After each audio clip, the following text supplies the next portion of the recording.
Assertive মানে সাধারণ যে বাক্যগুলো থাকবে সেটা হচ্ছে অ্যাসার্টিভ। ইন্টারগেটিভ মানে কি? প্রশ্নবোধক চিহ্ন থাকবে। আর ইম্পারেটিভ মানে কি? আদেশ নিয়ে। ইম্পারেটিভ কীভাবে শুরু চিনবো? মূল ভার্ব দিয়ে শুরু, ডোন্ট থাকতে পারে, হচ্ছে ন্যারেশন। যেমন আমি একটা বললাম, একটা উদাহরণ দিলাম যে কিভাবে ঘুরিয়ে বলবে, যেমন বললাম যে জিম লামিয়াকে বলল আমি স্কুলে যাই। দেখা যাচ্ছে কি? আমি স্কুলে যাই, এটা ইনভার্টেড কমা। এই যে এখানে যে জিনিসটা থাকলো এটাকে কি বলবো? Inverted comma. বাংলাতে এটাই বলা হচ্ছে উদ্ধরণ চিহ্ন। কি বলা হয়? দেখো, এইটা আমি এখন পরিবর্তন করে বলবো, মানে এটাকে বলা হচ্ছে প্রত্যক্ষ উক্তি, এটাকে কি বলবো? উক্তি। আর এটাকে বলবো পরোক্ষ উক্তি। পরোক্ষ মানে কি? অন্যজনের মুখ দিয়ে শোনা। এখন দেখো, এটাকে পরিবর্তন হয়ে যাবে। এটা কিভাবে পরিবর্তন হবে? কথার অর্থ কিন্তু একই থাকবে, কিন্তু ধরনটা কি হবে? চেঞ্জ হবে। তাহলে দেখো, ধরনটা ঠিক হবে, ঠিক মেকআপের মতো। মেকআপ করবে মানে যে যেরকম আছে সে সেরকমই থাকবে, শুধু চেহারার একটু ভিন্ন হতে পারে, এরকম একটা ব্যাপার। তাহলে জিম লামিয়াকে বলল যে সে স্কুলে যেত। তাহলে একই কথা হচ্ছে আমাদেরকে ঘুরিয়ে বলা হলো, এইটাকেই বলা হচ্ছে ন্যারেশন। এটাকে কি বলা হবে? ন্যারেশন। এবারে দেখো, আমাদের বাংলা গ্রামারে যেহেতু থাকে ওই জন্য আমরা একসাথে পড়বো কম্পারেটিভ করে। তাহলে উক্তি, ন্যারেশন মানে কি? এবারে ন্যারেশন কয় প্রকার? এখনো ন্যারেশন চিনি, উক্তি শিখছি। উক্তি হচ্ছে দুই প্রকার, একটা হচ্ছে প্রত্যক্ষ উক্তি, আর একটা কি উক্তি বলতো? পরোক্ষ উক্তি। প্রত্যক্ষ উক্তিতে ঠিক এইভাবে থাকবে, আমাদের উদ্ধরণ চিহ্নর ভিতরে থাকবে, আর পরোক্ষ উক্তিতে আমাদেরকে এভাবে পরিবর্তন করতে হবে। এবারে শিখবো আমরা ইংলিশে কিভাবে আমরা এটাকে জানবো।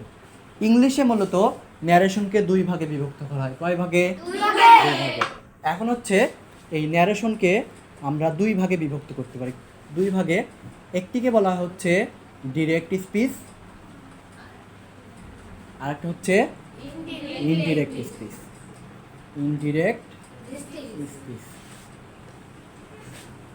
একটা হচ্ছে ডিরেক্ট ন্যারেশন, আর একটা হচ্ছে ইনডিরেক্ট ন্যারেশন। এইভাবে বলা যায়, স্পিচ বললেও সমস্যা নাই। তাহলে ডিরেক্ট মানে হচ্ছে প্রত্যক্ষ। ডিরেক্ট মানে কি? একটু আগে যেটা দেখলাম। আর ইনডিরেক্ট মানে হচ্ছে পরোক্ষ। এবারে আমরা একটু পরে দেখবো যে পরোক্ষ কি আর হচ্ছে প্রত্যক্ষ কি। তাহলে আমরা জানলাম ন্যারেশন কয় প্রকার, জানলাম দুই প্রকার। একটা হচ্ছে ডিরেক্ট ন্যারেশন, আর একটা হচ্ছে ইনডিরেক্ট, অথবা ডিরেক্ট স্পিচ অথবা ইনডিরেক্ট স্পিচ। ন্যারেশনের দুইটা অংশ থাকবে। কয়টা অংশ? দুইটা অংশ থাকবে। দুইটা অংশ। একটি অংশকে বলবো হচ্ছে রিপোর্টিং ভার্ব। এটাকে বলবো রিপোর্টিং ভার্ব। আর একটা অংশকে বলবো হচ্ছে আমরা রিপোর্টেড স্পিচ। আর একটা হচ্ছে রিপোর্টেড স্পিচ।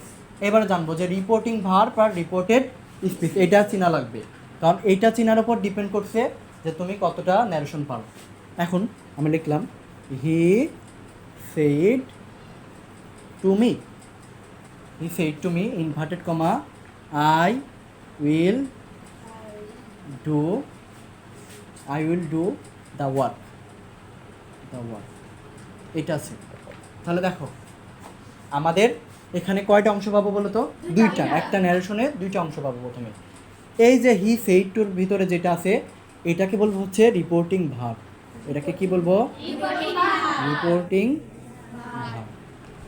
আর যেইটা ওই যে ইনভার্টেড কমার ভিতরে আছে এখান থেকে এত দূর পর্যন্ত, এটাকে বলবো হচ্ছে রিপোর্টেড স্পিচ। কি বলবো? Reported speech. তাহলে আমরা জেনে গেলাম যেটা সেইটুর ভিতর থাকবে, অর্থাৎ ইনভার্টেড কমার ডানে থাকবে, বামে থাকবে, সেটা হচ্ছে রিপোর্টিং ভার্ব। সংক্ষেপে এর নাম আছে। তাহলে রিপোর্টিংয়ের প্রথম অক্ষর কি? আর ভার্বের প্রথম অক্ষর কি? ভি। তাহলে এটাকে বলবো আর ভি। তাহলে প্রথম অংশটার নাম কি? আর ভি। এরপরে যেটা ইনভার্টেড কমার ভিতরে থাকবে সেটাকে কি বলবো হচ্ছে রিপোর্টিং স্পিচ। তাহলে এটাকে বলবো আর এস। বুঝছো? তাহলে বলো ন্যারেশনে কয়টা অংশ? দুইটা। একটা হচ্ছে রিপোর্টিং ভার্ব, আর একটা কি রিপোর্টেড স্পিচ। কি হবে? Reported speech.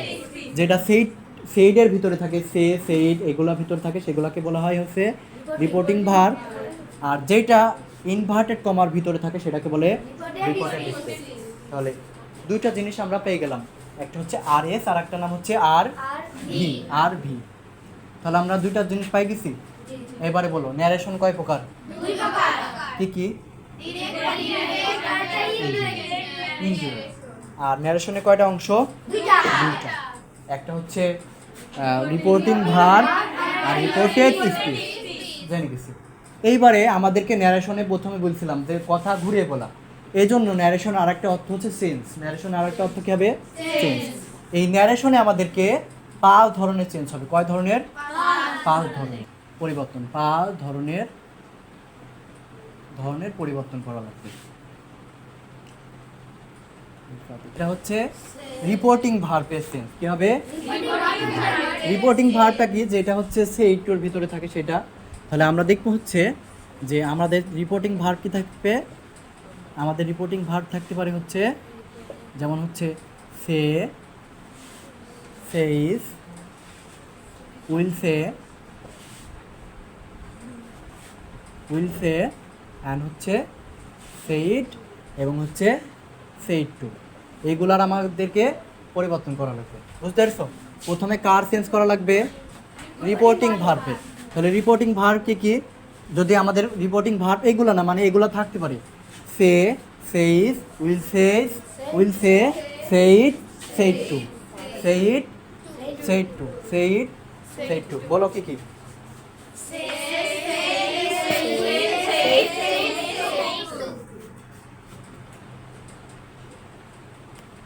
তাহলে যদি আমাদেরকে রিপোর্টিং ভার্বের প্রথমে আমার কি করা লাগবে?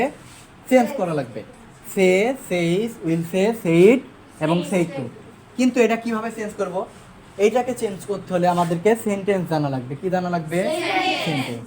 এই ন্যারেশনটা এই জন্য সবাই পারে না, কারণ হচ্ছে এই ন্যারেশন করতে হলে আমাদেরকে বেসিক জানা লাগে। বেসিকটা কিভাবে জানবো?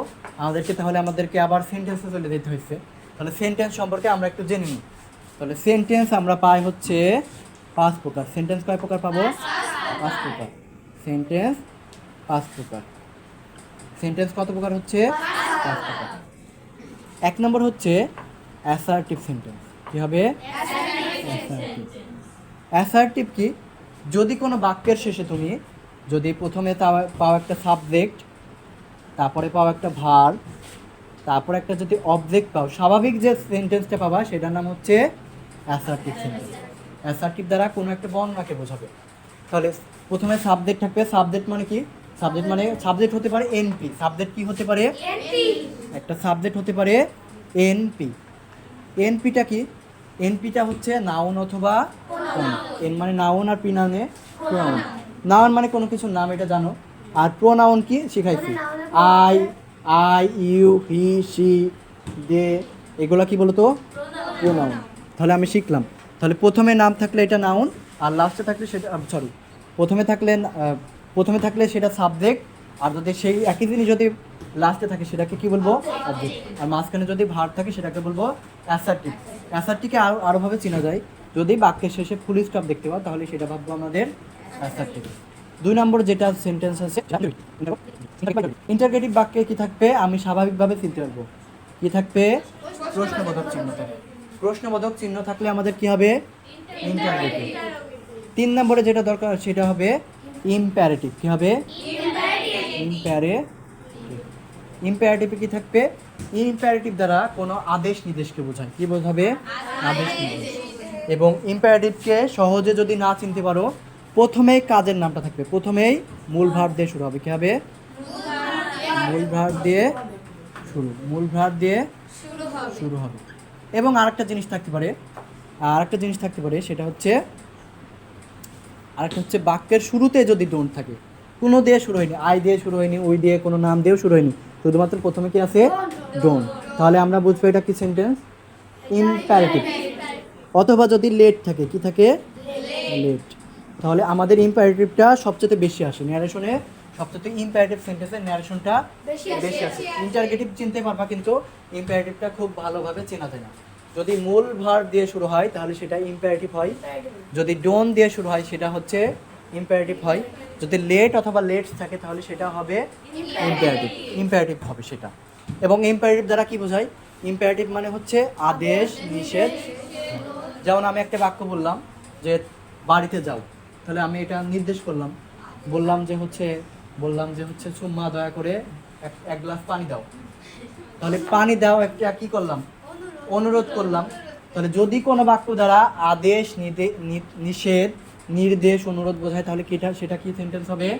ইম্পারেটিভ। তিনটা জিনিস শিখলাম। অ্যাসার্টিভ মানে সাধারণ যে বাক্যগুলো থাকবে সেটা হচ্ছে অ্যাসার্টিভ। ইন্টারগেটিভ মানে কি?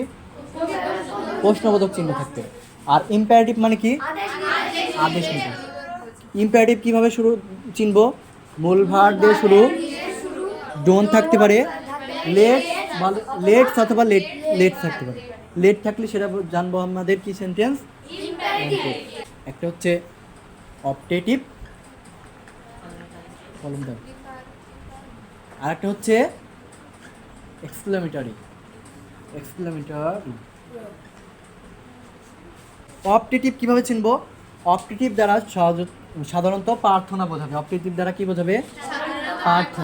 প্রার্থনা। এই বাক্যের শুরুতে আমরা জানতে পারবো যদি মেয়ে দিয়ে শুরু হয় এবং প্রার্থনা বোঝায় তাহলে সেটা হবে অপটেটিভ সেন্টেন্স। মেয়ে দিয়ে শুরু হবে তাহলে আমরা বুঝতে পারবো মেয়ে দিয়ে শুরু হলে সেটা অপটেটিভ। সব সময় কিন্তু না, মেয়ে কিন্তু মানে ইন্টারগেটিভ মানে হচ্ছে ইম্পারেটিভ সময়ে আসতে পারে। যেমন বললি যে may I come in sir, মানে কি আমি কি আসতে পারি?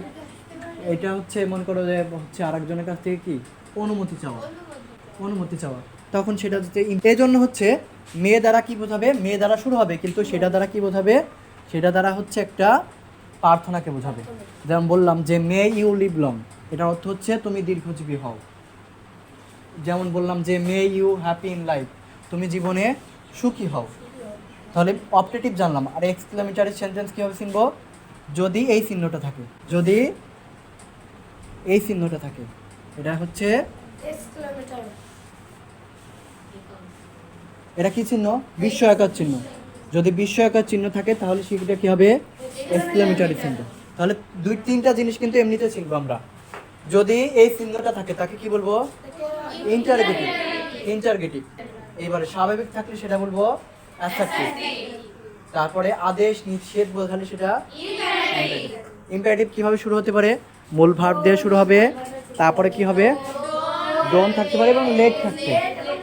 এইবারে বোঝো, তাহলে অ্যাসার্টিভ শুরু হবে, প্রথমে সাবজেক্ট থাকবে, ভার্ব থাকবে, অবজেক্ট থাকবে। ইন্টারগেটিভ কিভাবে হবে? একটা প্রশ্নবোধক চিহ্ন থাকবে। ইম্পারেটিভ কিভাবে হবে? কোনো কাজের নামকে বোঝাবে, সেটা হতে পারে ভার্ব দিয়ে শুরু হতে পারে, লেট দিয়ে শুরু হতে পারে, ডোন্ট দিয়ে শুরু হতে পারে। অপটেটিভের শুরুতে কি থাকবে? একটা মেয়ে থাকতে পারে। আর এক্সক্লেমেটর মানে এই চিহ্নটা থাকলে আমরা স্বাভাবিকভাবে বুঝে যাব। বুঝতে পেরেছো? তাহলে আমরা মূল জিনিসে ফিরি।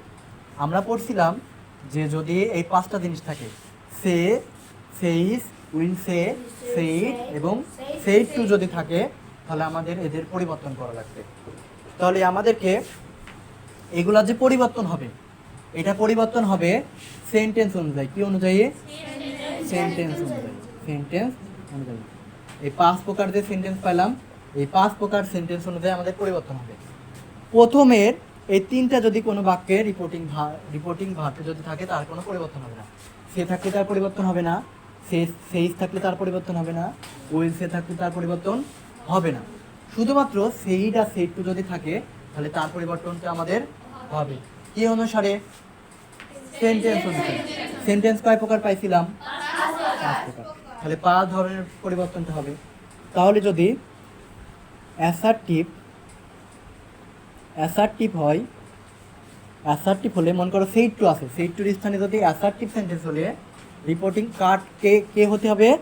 রিপোর্টিং ভার্বটা, মানে পরবর্তী অংশটা যদি অ্যাসার্টিভ হয়, মানে ইনভার্টেড কমার ভিতরে যেটা থাকবে না সেইটা যদি অ্যাসার্টিভ সেন্টেন্স হয়, তার এই যে সেইড টু আছে, সেইড টুর পরিবর্তে লিখবো টোল। সেইড টুর পরিবর্তে কি লিখবো? টোল লিখবো। এইবারে আমরা করছিলাম ইন্টারোগেটিভ যদি হয় তাহলে সেইড টুর পরিবর্তে লিখবো হচ্ছে আস্কড অথবা ইফ। শুধুমাত্র আজটি বসবে, শুধুমাত্র কি আজ। এরপরে যদি আমাদের হচ্ছে এরপরে যদি আমাদের ইম্পারেটিভ হয় তাহলে আমাদেরকে অনেকগুলো বসতে পারে। আমাদের বসতে পারে রিকোয়েস্টেড, অর্ডার্ড,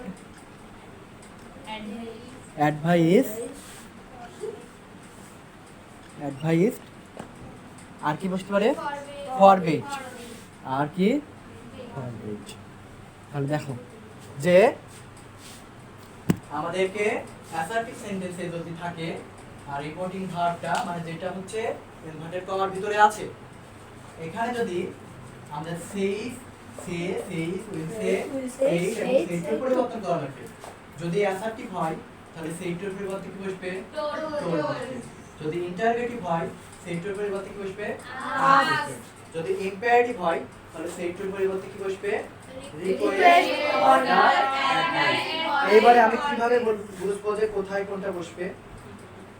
এটা বোঝার হচ্ছে উপায় হচ্ছে, তাহলে এই দুটো সহজ, এই দুইটা অন্য কোনো নিয়ম নেই। যদি আমাদের অনুরোধ বোঝায় তাহলে কি বসবো রিকোয়েস্ট। যদি অনুরোধ বোঝায় তাহলে কি বসাবো রিকোয়েস্ট।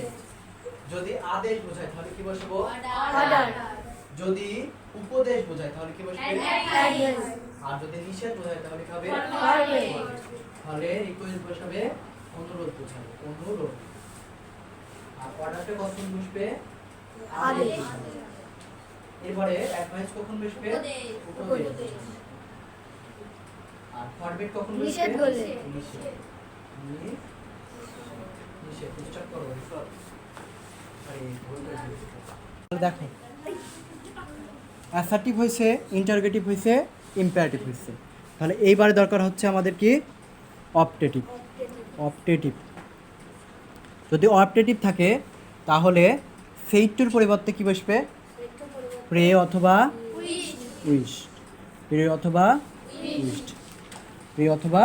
উইশড।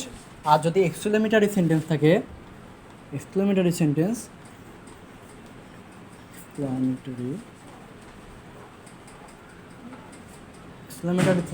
থাকে, যদি আনন্দ বোঝায় আনন্দ তাহলে এক্সক্লেম উইথ